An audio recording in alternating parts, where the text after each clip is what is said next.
আজকের যে লোকেশনটা ছিল আমার ধানমন্ডি কাঁঠাল বাগান।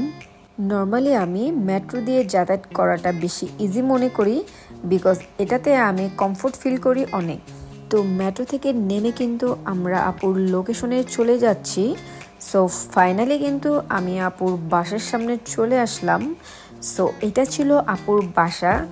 বিশ্বাস করবা না তোমরা, আপুর বাসাটা এত বেশি সুন্দর লাগছিল আমার কাছে। দেন কিন্তু আমরা এন্ট্রি করে ভিতরে চলে গেলাম।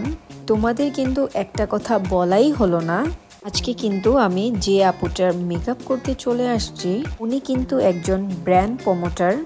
সো আপুর লাইভ ছিল ওই দিন। লাইভে রেডি হওয়ার জন্য উনি আমাদেরকে কিন্তু বুক করেছিল। দেন এর মাঝে আপুর বাচ্চাগুলো চলে আসলো। সো ওদের সাথে কিন্তু আমরা একটু দুষ্টামি করেছিলাম। তো আমি কিন্তু আপুর বিফোর লুকটা নিতে পারি নাই, এটা ছিল আপুর আফটার লুক।